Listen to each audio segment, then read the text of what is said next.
Damai sejahtera Allah yang melampaui segala akal kiranya memelihara hati dan pikiranmu dalam Kristus Yesus. Amin. Saudara-saudara yang terkasih dalam nama Tuhan Yesus Kristus, marilah kita mengikuti pembacaan nats khotbah bagi kita pada minggu ini, yaitu minggu kita, Minggu Rogate, yaitu firman Tuhan yang menjadi khotbah bagi kita yang tertulis dalam kitab 1 Tawarikh pasal 17 ayat 16 sampai dengan ayat 27.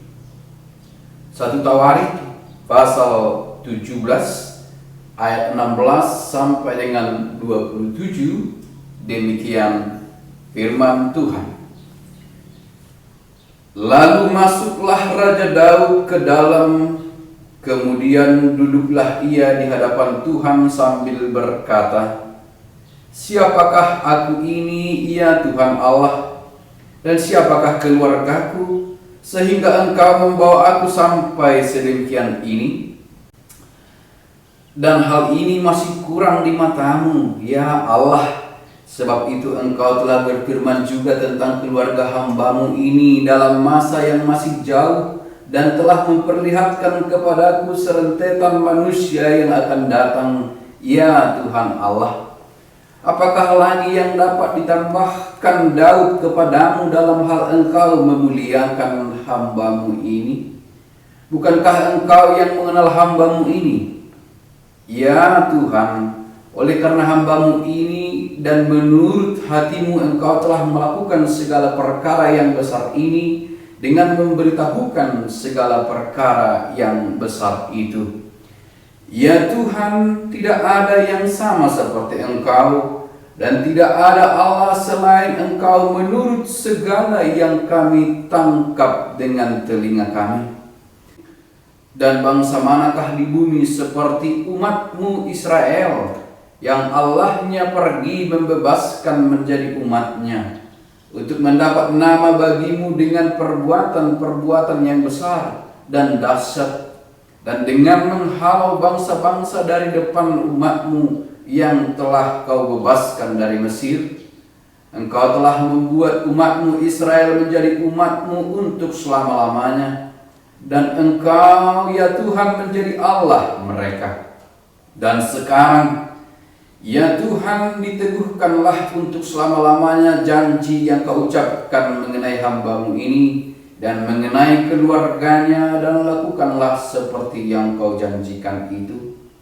Maka nama-Mu akan menjadi teguh dan besar untuk selama-lamanya, sehingga orang berkata, Tuhan semesta alam, Allah Israel adalah Allah bagi orang Israel. Maka keluarga hamba-Mu Daud akan tetap kokoh di hadapan-Mu. Sebab Engkau, ya Allahku, telah menyatakan kepada hamba-Mu ini bahwa Engkau akan membangun keturunan baginya. Itulah sebabnya hamba-Mu ini telah memberanikan diri untuk memanjatkan doa ke hadapan-Mu. Oleh sebab itu, ya Tuhan, Engkaulah Allah dan telah menjanjikan perkara yang baik ini kepada hamba-Mu. Kiranya Engkau sekarang berkenan memberkati keluarga hamba-Mu ini, supaya tetap ada di hadapan-Mu untuk selama-lamanya. Sebab apa yang Engkau berkati, ya Tuhan, diberkati untuk selama-lamanya. Demikian pembacaan firman Tuhan. Saudara yang terkasih dalam nama Tuhan Yesus Kristus, judul untuk khotbah kita pada saat ini adalah doa bisa menjadi obat penenang untuk pikiran dan hati. Saudara yang terkasih, entah kenapa masih banyak orang yang takut berdoa. Bahkan di daerah kami ini terkadang seorang bapak bisa menghindar dari acara pertanyaan gara-gara takut disuruh memimpin doa. Padahal sebenarnya berdoa itu dapat menenangkan hati, menenteramkan pikiran.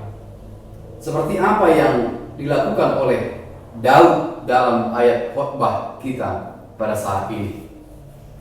Sebenarnya bagi Daud sudah jelas informasi tentang masa depan. Informasi Salomo anaknya yang akan mendirikan bait suci. Tetapi walaupun informasi itu disampaikan dengan pasti kepadanya oleh Nathan, Nabi Tuhan, Daud tetap merasa perlu menghadap Tuhan dalam doa. Bukan karena tidak yakin akan firman itu, akan penyampaian informasi itu, tetapi ia datang untuk bersyukur, berdoa, untuk menenangkan jiwanya, menenangkan hati dan pikirannya saat ia menyampaikan segala keluh kesahnya dalam doa kepada Tuhan. Nah, jika sebenarnya kita tahu dalam doa kita menyampaikan seluruh keluh kesah kita kepada Tuhan, kita bisa mengadukan segala perkara kepada Dia, mengapa mesti takut berdoa?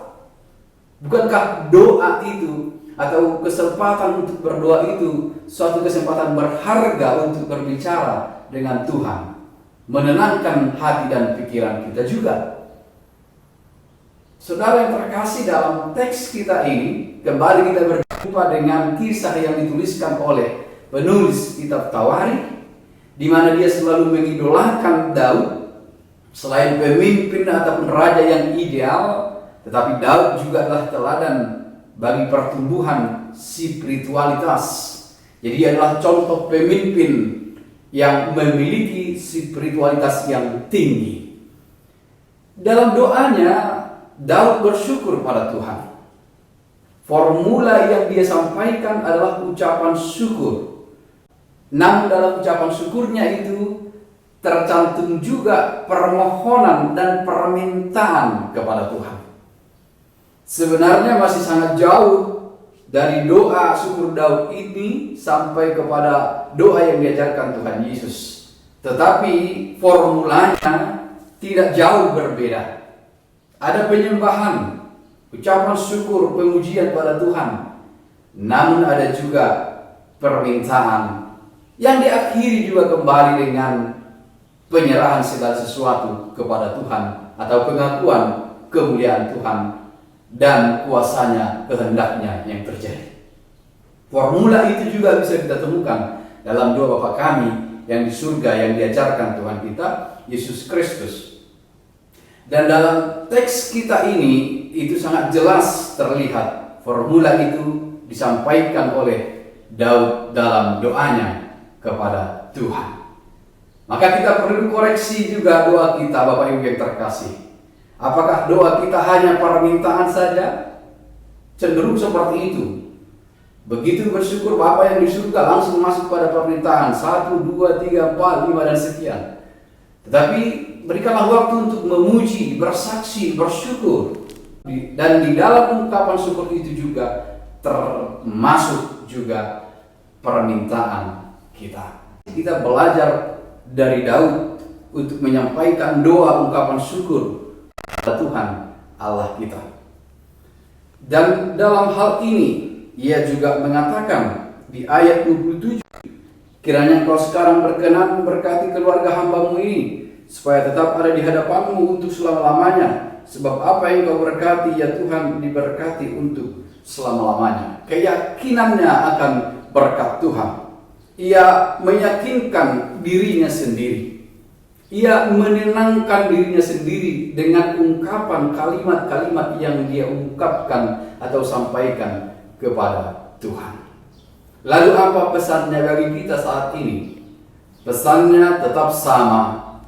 Dalam segala tantangan kehidupan, dalam segala pergumulan, datanglah pada Tuhan. Berbicaralah pada Allah. Berdoalah untuk menenangkan hati dan pikiran kita. Segala keluh kesah bisa kita ungkapkan. Tetapi pada akhirnya harus seperti Daud juga kita harus mengatakan, kehendak-Mu lah yang jadi. Engkaulah yang menentukan segalanya atas permohonanku.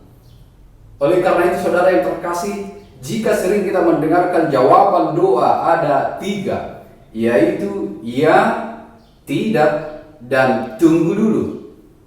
Tetapi saya mengusulkan kita jangan fokus pada jawaban doa itu. Fokuslah pada doamu sendiri. Karena jawabannya biar Tuhan yang menentukan. Biar Tuhan yang memberikan seturut kehendaknya. Namun ketika engkau sudah berdoa, ketika semua sudah kau ungkapkan kepada Tuhan, ketika semua sudah kau bagikan kepada Tuhan, maka tenanglah jiwamu, tenanglah hatimu, tenanglah pikiranmu.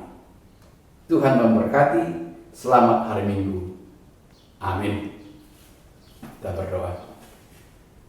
Terima kasih Bapa di surga buat firman yang telah kami dengarkan pada saat ini. Dari hamba-Mu Daud kami belajar kembali untuk mengungkapkan syukur dalam doa kepada Engkau. Syukur atas segala berkat-Mu yang melimpah dalam kehidupan kami. Syukur atas segala penuntunan Tuhan dalam hidup kami. Ya Bapa di surga, suruhlah Roh Kudus-Mu mengajari kami senantiasa untuk tekun dalam doa. Dalam segala tantangan kehidupan, dalam segala persoalan dalam hidup, supaya kami tetap menyampaikan kepadamu dalam doa. Terima kasih Bapa, dalam Kristus Yesus kami berdoa. Amin.